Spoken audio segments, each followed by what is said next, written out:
மந்திர புன்னகையோ குடும்ப நாவல். இந்த நாவலோட பகுதி 1 லிங்க் இந்த வீடியோ டிஸ்கிரிப்ஷன்ல இருக்கு. அதை கேட்டுட்டு இந்த பகுதி கேட்டுட்டுனா கதை புரியும். இப்ப அடுத்த பகுதி கேட்கலாமா? பகுதி 2, அத்தியாயம் 3. மழை தூறலும் சாரலுமாய் காலையிலேயே தன் வேலையை காட்ட பேருந்துக்கு காத்திராமல் அண்ணனின் தயவால் அலுவலகத்தை வந்தடைந்த துளசியை முதலில் எதிர்கொண்டான் கார்த்திக். என்ன, இன்னைக்கும் சுடிதார் தானா? ஏன் துளசி, இந்த ஜீன்ஸ் டாப்னு எவ்வளவோ ட்ரெஸ் இருக்கு, அதெல்லாம் உனக்கு தெரியவே தெரியாதா? சலிப்பாய் கேட்டவனை முகம் மாறாமல் எதிர்கொண்டாள் துளசி. கார்த்திக் சார், நீங்க ப்ரோக்ராம் எக்ஸிக்யூட்டிவ்னு நினைச்சேன். ஆனா யாரு என்ன ட்ரெஸ் போட்டுட்டு வர்றாங்கன்னு கணக்கு பண்றதுதான் உங்க வேலையா? அடடா, இதுக்கு உங்களுக்கு 500,000 சம்பளம் தர்றாங்க. என்ன துளசி, பயம் விட்டு போச்சா?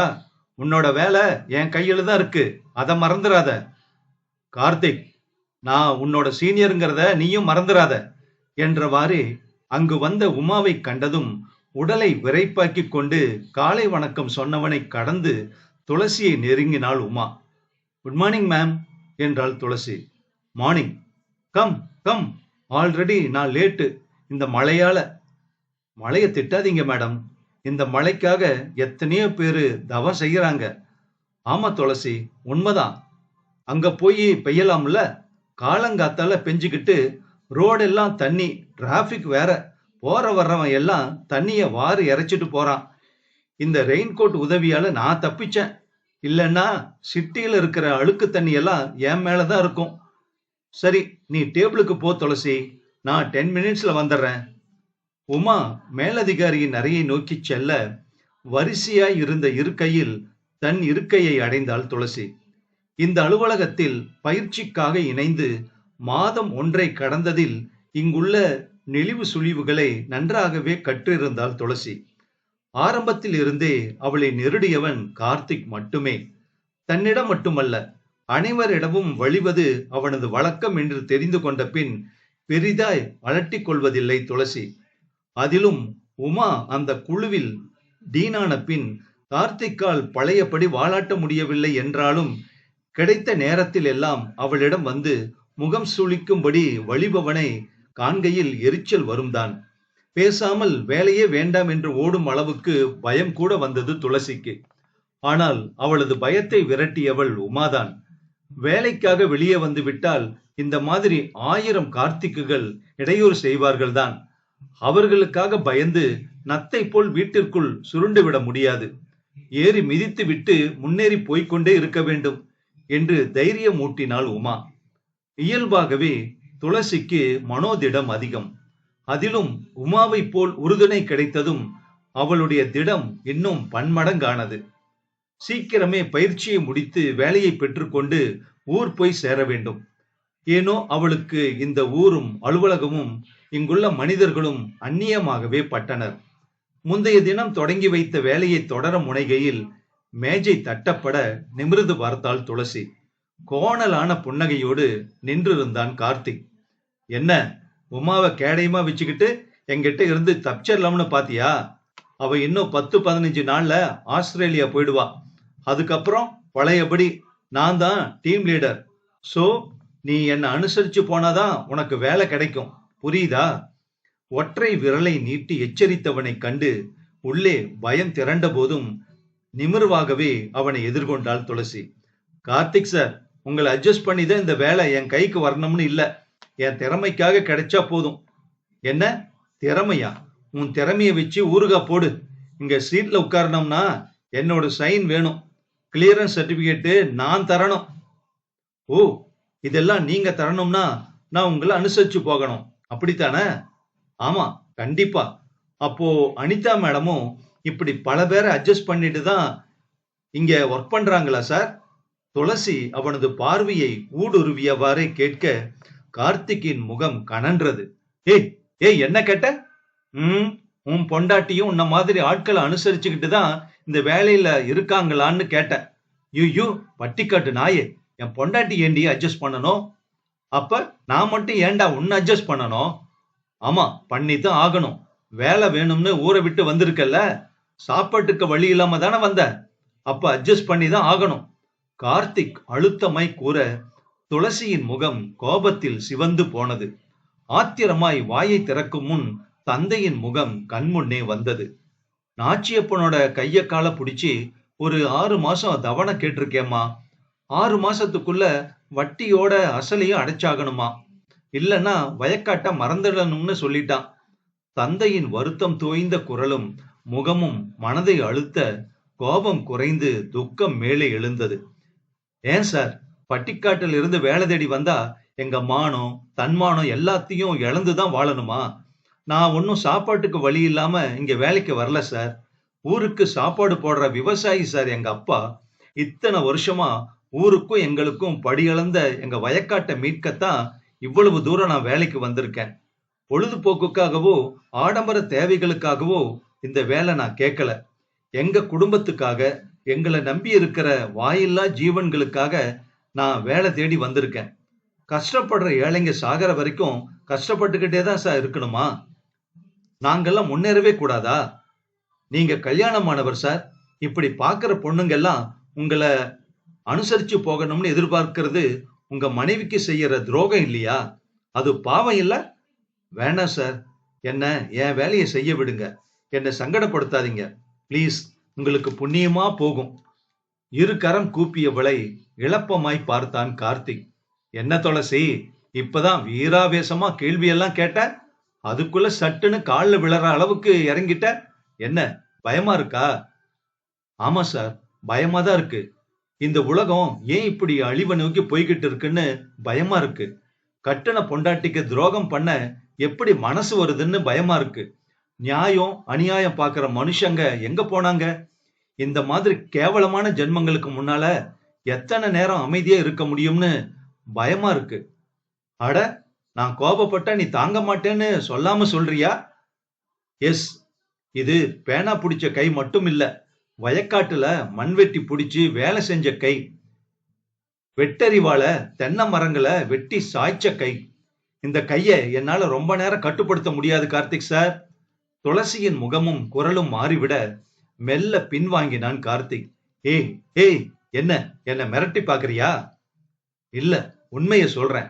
இந்த ஆபீஸ்ல ரொம்ப நாளா ஒர்க் பண்ணிட்டு இருக்கீங்க. எல்லாருக்கும் உங்க மேல கொஞ்சம் மரியாதை இருக்கு. என் கையால் அடி வாங்கி அசிங்கப்பட்டுடாதீங்க. அது உங்களுக்கு மட்டும் இல்ல, உங்க மனைவிக்கும் அசிங்கம். அதோட இப்பெல்லாம் யாரு எங்க இருந்து வீடியோ எடுக்கிறாங்கன்னே தெரியல. ஒருவேளை என்கிட்ட அடி வாங்குறது யாராவது வீடியோ எடுத்து மீடியாவுல போட்டா உங்களால வெளியே தலை காட்ட முடியாது. போயிடுங்க சார். ஏய், யாரு யார மிரட்டுறது? எங்கேயோ ஊர் பேர் தெரியாத பட்டிக்காட்டுல இருந்து வந்து என்ன மிரட்டுறியா? உனக்கு என்ன பத்தி தெரியாதுன்னு நினைக்கிறேன். கார்த்திக், இங்க நின்னு என்ன பண்ணிக்கிட்டு இருக்க நீ? நான் கொடுத்த அசைன்மெண்ட் முடிச்சிட்டியா என்றவாறே உமா வந்து சேர கார்த்திக்கின் கண்கள் துளசியை வெறித்தன. உன விடமாட்டேண்டி என்ற பார்வையோடு அவன் விலகிச் செல்ல உமா துளசியை நெருங்கி இருக்கையில் அமர்ந்தாள். என்னாச்சு Tulasi? Any problem? Nothing nothing madam. Okay, அந்த பேப்பர்ஸை எடு என்றதும் இருவரும் தத்தம் வேலையில் மூழ்கிவிட துளசியின் மனம் பதறிக்கொண்டேதான் இருந்தது. இன்னும் எத்தனை நாள் இவனை எதிர்கொள்வது? எப்படி இவனை சமாளிப்பது? அண்ணனிடம் சொல்லலாமா? வேண்டாம், உடனே ஊருக்கு புறப்படு என்று சொல்வான். இத்தனை நாள் பட்ட கஷ்டம் வீணாகிவிடும்.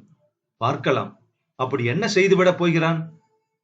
தன்னையே சமாதானம் செய்து கொண்ட போதும் கூடவே கொஞ்சம் பயமும் எழுந்தது. ஒருவேளை தன் வேலை சரியில்லை என்று ரிப்போர்ட் கொடுத்து விட்டால்? இந்த வேலையை நம்பியல்லவா பெற்றவர்களை சமாதானம் செய்து நம்பிக்கையூட்டி விட்டு இங்கே வேலைக்கு வந்தேன். இப்படி பலவாறாய் சிந்தித்து கடைசியாய் துளசி சென்று நின்றது அனிதாவிடம். உணவு இடைவேளையில் தன் சகாக்களுடன் அரட்டை அடித்தவாறே சாப்பிட்டுக் கொண்டிருந்த அனிதாவிடம் சென்று நின்றவளை மேலும் கீழுமாய் பார்த்தாள் Anitha. Who are you? Ma'am, நான் துளசி. ஓ, நீதானா அது? கார்த்திக் உன்னை பத்தி சொல்லி இருக்கான். சரி, இப்ப எதுக்கு வந்திருக்க? மேம், உங்ககிட்ட கொஞ்சம் பேசணும். சொல்லு. இல்ல, தனியா பேசணும். தயக்கமாய் சொன்னவளை அனைவரும் வியப்பாய் பார்க்க அலட்சியமாய் உதட்டை சுழித்தாள் அனிதா. என்ன, கார்த்திகை பத்தி ஏதாவது கம்ப்ளைண்ட் பண்ண வந்தியா? மேம், இதோ பாரு. ஆமா, உன் பேர் என்ன சொன்ன? துளசி, துளசி, வேலைக்குன்னு வெளியே வந்துட்டா 4 பேர்கிட்ட பேசி பழகிதான் ஆகணும். நீ வில்லேஜில் வளர்ந்த பொண்ணா இருக்கலாம். அதுக்காக வேலையை கத்துக்க தர்றவங்கிட்ட தள்ளி நின்னு தொட்டு பேசாதன்னு சொன்னா எப்படி? அனிதா அலட்சியமாய் கேட்க துளசியின் முகம் மாறியது. மேம், கார்த்திக் எல்லாத்தையும் என்கிட்ட சொன்னான். கம்ப்யூட்டரை பத்தி ஒண்ணும் தெரிய மாட்டேங்குது. பக்கத்துல நின்னு சொல்லி கொடுத்தா ரொம்ப சீன் போடுறியாமே. இதோ பாருமா, வேலை செய்யற இடத்துல இதெல்லாம் சாதாரணம். ஆண்கள் கிட்ட பேசினாலே கற்பு ஒண்ணும் போயிடாது. அப்படி யாரோட நிழலும் படக்கூடாதுன்னா நீ வீட்டுக்குள்ளேயே பூட்டிக்கிட்டு உட்கார்ந்து இருக்க வேண்டியதான். அனி, அவ என்ன சொல்ல வர்றான்னு தான் கேட்போமே என்றாள் அனிதாவின் சிநேகிதி. எதுக்கு? இவ இப்படி எதையாவது சொல்லி குடும்பத்துக்குள்ள குழப்பம் பண்ண வருவா. நம்பிடாதேன்னு நேத்து தான் கார்த்திக் என்கிட்ட சொன்னாரு. பாரு, கரெக்டா வந்து நிக்கிறா. இவகிட்ட வழிகிற அளவுக்கு கார்த்திக் மட்டமான டேஸ்ட் இல்லப்பா அவனுக்கு. அனிதா கேலியை சொல்லி சிரிக்க அங்கே சிரிப்பலை பரவியது. துளசியின் முகம் அவமானத்தில் கன்றி போனது. டேய் விக்கி, அது என்னோட கட்லெட்டுடா. பரவாயில்ல, நீ டேஸ்ட் எப்படி இருக்குன்னு பாக்குறேன். டேய், நான் பாதி சாப்பிட்டுட்டேன்டா. நோ ப்ராப்ளம், கட்லெட் செம டேஸ்ட். சக நண்பன் ஒருவன் கண்ணடித்து கூற அதற்கும் அனைவரும் சிரித்தனர். சி, இவளிடமா வந்து நியாயத்தை எதிர்பார்த்தோம் என்ற சலிப்போடு மீண்டும் இருக்கைக்கு திரும்பியவளை கையில் சாப்பாட்டு பாத்திரத்தோடு எதிர்கொண்டாள் பிரியா. எங்க போயிட்ட துளசி? உன்னை தேடி டைனிங் டேபிளுக்கு போயிட்டு வரேன். காலையில கூட விட்டுட்டு வந்துட்ட. அண்ணன் கூட வந்துட்டியா? சரிவா சாப்பிடலாம் என்று அவளை அழைக்க அசையாமல் அமர்ந்திருந்தாள் துளசி. அவளது கண்கள் கலங்கி சிவந்திருக்க பிரியாவின் முகம் மாறியது. அத்தியாயம் 4. இரவு சமையலை செய்ய முடியாத அளவுக்கு தலையை வலிக்க படுக்கையை விட்டு எழ மனமின்றி கண்மூடி படுத்திருந்தாள் துளசி. ஏனோ அவளது மனம் தன் அம்மாவை நாடியது. அம்மா அருகே இருந்திருந்தால் தன் முகத்தை வைத்தே தன் உடல் வலியை கணித்திருப்பாள். மடியில் தலையை வைத்து தைலம் தடவி தேய்த்து விட்டு குடிக்க சூடாய் சுக்குமல்லி காஃபி தந்திருப்பாள். இங்கு அப்படி யார் தருவார்கள்? இன்று மிதமிஞ்சிய மன உளைச்சலில் இருந்ததால் வரும் வழியில் பால் கூட வாங்க தோன்றவில்லை. தலை விண்ணென்று தெரிக்க விரல்களால் நெற்றியை அழுத்தி பிடித்த போது அழைப்பு மணி ஒலித்தது. விசுக்கென எழுந்து அமர்ந்தாள் துளசி. மணி 8 விட்டதா என்ன? அவசரமாய் எழுந்து சுவிட்சை போட்டுவிட்டு மணியை பார்க்க அது 7 நெருங்கிக் கொண்டிருந்தது. அதற்குள்ளாகவா அண்ணனும் அண்ணியும் வெந்து விட்டார்கள்? வேகமாய் அறையை விட்டு வெளியேறி அனைத்து விளக்குகளையும் உயிர்ப்பித்து விட்டு கதவை திறக்க அங்கே புன்னகையோடு நின்றிருந்தாள் கௌரியம்மாள். என்ன துளசி, வேலையா இருந்தியா? இல்லம்மா, வாங்க உள்ள வாங்க. இருக்கட்டுமா, நான் ஆஞ்சநேயர் கோயிலுக்கு போறேன். இந்த பைய வெளியே போனா இன்னும் வரல. 7 மணிக்கு பூஜை ஆயிடும். அதான் சாவியை தந்துட்டு போலாம்னு வந்தேன். கண்ணா வந்தா இத கொடுத்துறியா துளசி? சரிங்கம்மா என்று சாவியை பெற்றுக்கொண்டாள் துளசி. சரிம்மா, நான் போயிட்டு வர்றேன் என்று கௌரி அம்மாள் புறப்பட்டு சென்ற சில நிமிடங்களில் மீண்டும் அழைப்பு மணி ஒலிக்க கதவை திறந்தவளின் முன் புன்னகையோடு நின்றான் மாயக்கண்ணன். ஹாய், இருங்க ஒரு நிமிஷம் என்றவள் சாவியை கொண்டு வந்து நீட்ட அதை வாங்காமல் அவன் குறைபட்டு கொண்டான். ஏங்க, யாராவது ஹாய் சொன்னா பதிலுக்கு ஹாய் சொல்லணும். அதுதான் மேனர்ஸ் என்று கண்ணன் சொன்னான். மிஸ்டர், இப்ப ஹாய் சொல்ல வந்தீங்களா, சாவிய வாங்க வந்தீங்களா? அது சாவிய வாங்கத்தான். இந்தாங்க, கிளம்புங்க நீங்க. துளசி, என்னாச்சு? உடம்பு எதுவும் சரியில்லையா என கேட்டவனை சட்டென நிமிர்ந்து பார்த்தாள். இவனுக்கு எப்படி தெரிந்தது? இல்லைங்க, கண்ணெல்லாம் சவந்திருக்கு, ரொம்ப சோர்வா தெரியறீங்க, அதான் கேட்டேன். இல்ல, நான் நல்லாதான் இருக்கேன். அப்புறம் துளசி, நான் சிகரெட்டை விட்டுட்டேன் தெரியுமா? ஆமாங்க, நீங்க சொன்ன அப்புறம் நான் அந்த அட்டைப்படத்தை உத்து பார்த்தேன். கொஞ்சம் பயமா தான் இருந்தது. அப்பவே தூக்கி போட்டுட்டேன். 4 நாளா தொடவே இல்லை, இனி தொட போறதும் இல்லை என்றதும் மென்மையாய் புன்னகைத்தாள் துளசி. அந்த புன்னகையில் அசந்து போனான் மாயக்கண்ணன். தடவையா நீங்க சிரிக்கிறத நான் பாக்குறேன். அடிக்கடி சிரிங்க துளசி, பார்க்க ரொம்ப அழகா இருக்கு என்றவன் அவளது முகம் மாறும் முன் ஓட்டமும் நடையுமாய் தன் வீட்டை அடைந்து விட சின்ன சிரிப்போடு கதவை சாத்தி தாளிட்டாள் துளசி. முன்னறையில் பெரிதாய் வீற்றிருந்த நிலை கண்ணாடி அவளது சோர்ந்த பிம்பத்தை எதிரொலிக்க கண்ணாடியை நெருங்கி மெலிதாய் புன்னகைத்தாள். அது அழகாகத்தான் இருந்தது. சின்ன தலையசைப்போடு விலகி முகம் கழுவி இரவு நேர சமையலில் ஈடுபட்ட போது அபிதாவும் சிவசங்கரும் வந்து சேர்ந்தனர். வரும்போதே களைப்பாய் இருந்த அபிதா கைப்பையை மேஜை மீது போட்டுவிட்டு சோஃபாவில் அப்படியே சாய்ந்தாள். துளசி, சூடா காஃபி கொண்டு வா, தலை வலிக்குது என குரல் கொடுக்க திடுக்கென அதிர்ந்தாள் துளசி. ஐயோ, பால் வாங்கிட்டு வரலையே நினைத்து கொண்டாள். துளசி, எனக்கும் காஃபி தன் தமையனும் குரல் கொடுத்து விட்டு குளியல் அறைக்குள் நுழைந்துவிட அடுப்பை குறைத்துவிட்டு தயக்கமாய் அபிதாவை நெருங்கினாள் துளசி. அண்ணி, காஃபி எங்க? அண்ணி, பால் இல்ல. வாட்? ஆபீஸ்ல இருந்து வர்ற போது ரொம்ப தலைவலியா இருந்ததால பால் வாங்க மறந்துட்டேன். என்ன, பால் வாங்கலையா? இத கூட ஒழுங்க செய்ய மாட்டியா நீ? தலைவலி உசுறு போகுது. போய் பாலை வாங்கிட்டு வா. அபிதா எரிச்சலாய் கத்த துளசியின் விழிகள் கடிகாரத்தை பார்த்தது. அங்க என்ன பார்வை? டைம் பார்த்துதான் வெளியே போவீங்களோ? இல்ல நீ, நைட் ஆயிடுச்சு. நான் இது வரைக்கும் நைட்ல வெளியே போனதில்ல. உன்னை யாரும் தூக்கிட்டு போயிட மாட்டாங்க. சட்டுன்னு வாங்கிட்டு வா என்றவாறே கைப்பையை திறந்து பணத்தை எடுத்து நீட்டியவளிடம் அதை மௌனமாய் பெற்றுக்கொண்டு தமையனின் அறையை பார்த்தாள். உன் அண்ணன் ஃப்ரெஷ் ஆயிட்டு வர 1/2 மணி நேரமாகும். நீ கிளம்பு. சரி அண்ணி. ஏய் நில்லு, அடுப்புல என்ன வச்சிருக்க? குருமா பண்ணிட்டு இருந்த அண்ணி, அதை ஆஃப் பண்ணிட்டு போ என்றவள் சோஃபாவில் காலை நீட்டி படுத்து விட துளசி அடுப்பை அணைத்து விட்டு வீட்டை விட்டு வெளியேற லிப்ட் சரியாய் வந்து நின்றது. ஏற்கனவே 2 நபர்கள் காத்திருக்க ஓட்டமும் நடையுமாய் சென்று ஏறிக்கொண்டாள். ஏற்கனவே லிப்டில் இருந்த ஆர்த்தி கையசைத்தாள். ஹாய் துளசி, நீயும் பார்ட்டிக்கா வர்ற? பார்ட்டியா? என்ன பார்ட்டி? அட, உனக்கு தெரியாதா? ஃபர்ஸ்ட் ஃப்ளோர்ல விகாசினி சிஸ்டர் இருக்காங்கல்ல, அவங்க குழந்தைக்கு இன்னைக்கு பர்த்டே. சாரி, எனக்கு தெரியல. நான் கடைக்கு போறேன். அப்போ உன்னை இன்வைட் பண்ணலையா? ஏய், இவ கெஸ்ட் தானே. அபி அக்காவை இன்வைட் பண்ணி இருப்பாங்க.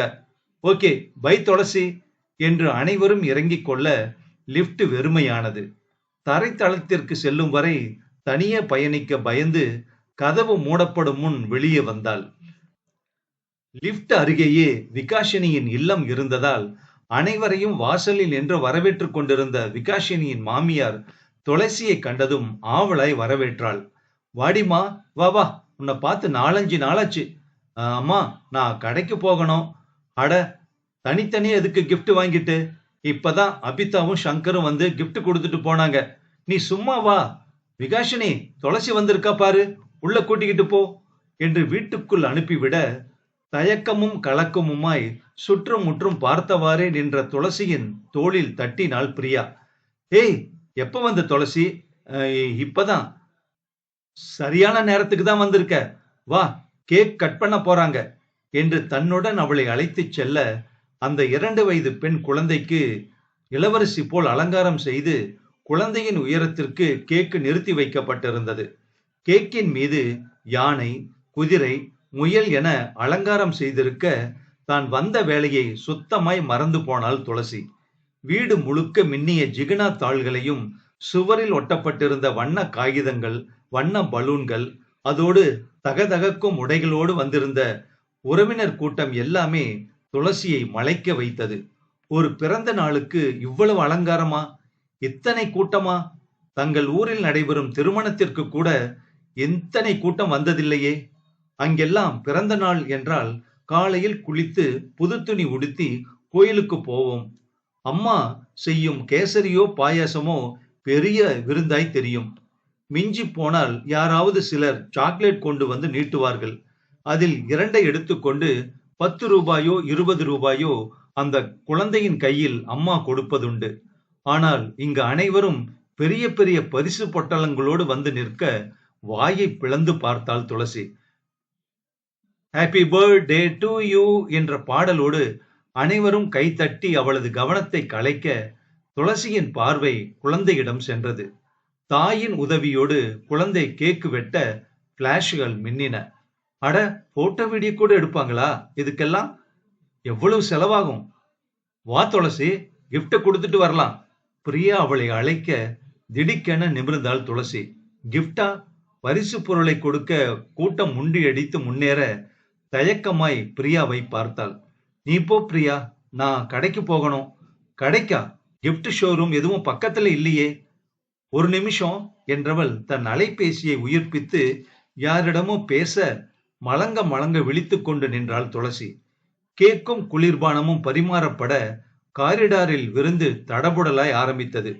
பரிசு பொருளை கொடுத்தவர்கள் பந்திக்கு முந்த கூட்டத்தோடு கூட்டமாய் இடித்து தள்ளப்பட்டு கதவருகே வந்தவளை பரிசு பொட்டலத்தோடு எதிர்கொண்டான் மாயக்கண்ணன். கூடவே மாலதியும் இன்னும் சில பெண்களும். ஹேய், உன்னை கூட இன்வைட் பண்ணாங்களா என்ன?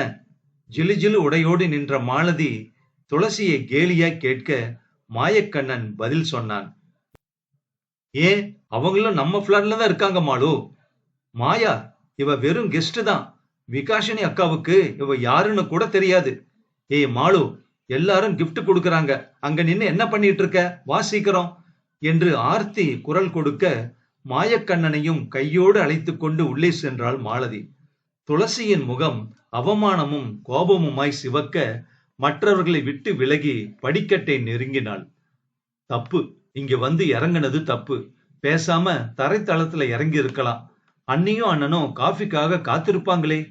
பதட்டமாய் படிக்கட்டில் இறங்கியவளுக்கு அப்போதுதான் தன்னுடைய கை வெறுமையாய் இருப்பது உரைத்தது. ஐயோ, அண்ணி தந்த பணம் பணம் எங்க போச்சு?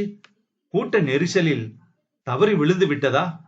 உள்ளம் பதற கால்கள் அங்கேயே நின்று விட்டது. பணம் பணம் இல்லாமல் எப்படி கடைக்கு போவது? பால் வாங்காமல் வீட்டுக்கு சென்றால் அண்ணியிடம் என்ன பதில் சொல்வது? பயமும் பதட்டமுமாய் கைகளை பிசைந்து கொண்டு துளசி நிற்க கௌரி அம்மாள் படிக்கட்டில் ஏறி வந்து கொண்டிருந்தாள். துளசி, என்னம்மா, ஏன் இங்க நிக்கிற? அது அது அம்மா. ஓ, பிறந்தநாள் விழாவுக்கு வந்தியா? கேக்கு வெட்டிட்டாங்களா? கோயில்ல ஒரே கூட்டமா, அதான் லேட் ஆயிடுச்சு. ஆமா, கண்ணா வந்தானாமா? சாவி வாங்கிக்கிட்டானா? நான் கொடுத்துட்டேம்மா. நான் வர லேட் ஆகும். குழந்தைக்கு ஏதாவது கிஃப்ட் வாங்கிட்டு ஃபங்க்ஷனை அட்டென்ட் பண்ணிடுன்னு சொன்னேன். போனானோ என்னவோ தெரியலையே. உள்ளதான் இருக்காருமா அவரு. நல்லதா போச்சு. நீ சாப்பிட்டியா துளசி? இல்லம்மா, அண்ணி பால் வாங்கிட்டு வர சொன்னாங்க. அதுக்காக தான் நான் கீழே வந்தேன். அடடா, வெளியே மழை பெஞ்சிட்டு இருக்கு துளசி. நீ கூட கூட எடுத்துக்கலையே. நான் பார்க்கலையேம்மா. சரி விடு, நான் எனக்கு 2 பாக்கெட் வாங்கிட்டு வந்திருக்கேன். நீ 1 எடுத்துக்கோ. வா போலாம். பரவாயில்லம்மா, இது உங்களுக்காக நீங்க வாங்கினது. அட, 1 லிட்டர் பாலையும் ஒரே நேரத்திலேயே நான் குடிச்சிட போறேன். நாளைக்கு வாங்கினா போச்சு. ராத்திரி நேரத்துல வெளியே மழை வேற பெஞ்சுக்கிட்டு இருக்கு. பொம்பளை புள்ள உன்னை அனுப்பிட்டு உன் அண்ணன் என்ன பண்றான்? அது இப்பதான் வேலையிலிருந்து வந்தாங்கம்மா. இருக்கட்டுமே, வர்ற வழியில வாங்கிட்டு வந்திருக்கலாம்ல. கார்ல தானே வர்றாங்க. இல்லம்மா, வழக்கமா நான் தான் பால் வாங்கிட்டு வருவேன். இன்னைக்கு நான் மறந்துட்டேன். அது அண்ணனுக்கு தெரியாதுல்ல என்றவளை புன்னகையோடு பார்த்தாள் கௌரி அம்மாள். தங்காண்டி நீ, அண்ணா அண்ணிய விட்டு கொடுக்க மாட்டியே. சரிவா போலாம். அம்மா, நீங்க ஃபங்க்ஷனுக்கு போகலையா? அதான் கண்ணன் போயிருக்கானே, அது போதும். ஏற்கனவே காலு வலி அதிகமா இருக்கு. இதுல இந்த கூட்டத்துல எங்க நிக்கிறது? கூட்டத்தை பாத்தியா? திருவிழா தோத்தது போ என்றவள் படிக்கட்டில் ஏற துவங்க தானும் புன்னகையோடு பின் தொடர்ந்தாள் துளசி. எங்க காலத்துல எல்லாம் பிறந்த நாள்னா கோவில்ல ஒரு அர்ச்சனை, தெரிஞ்சவங்களுக்கு ஆரஞ்சு மிட்டாய்னு முடிச்சிருவோம். இங்க பாத்தியா, கேக்கு, பிரியாணி, விருந்து, ஆர்ப்பாட்டம்னு எல்லாமே ஆடம்பரம் ஆயிடுச்சு துளசி. ஆனா அம்மா, இன்னமும் பிறந்த நாளுக்கு ஒரு புது துணி கூட எடுக்க முடியாத குடும்பமும் இருக்கதான் செய்யுது. அது என்னமோ உண்மைதான் துளசி. கௌரி அம்மாள் ஆமோதித்த நேரமும் ஹேய் என்ற இரைச்சலோடு 4-5 பேர் கையில் கேக்கோடு மாயக்கண்ணனை விரட்டி பிடித்து அவன் முகமெங்கும் கிரீமை பூசி விளையாட துளசியின் முகத்தில் எள்ளும் கொள்ளும் வெடித்தது. இந்த நாவல் அடுத்த பகுதியில் தொடரும்.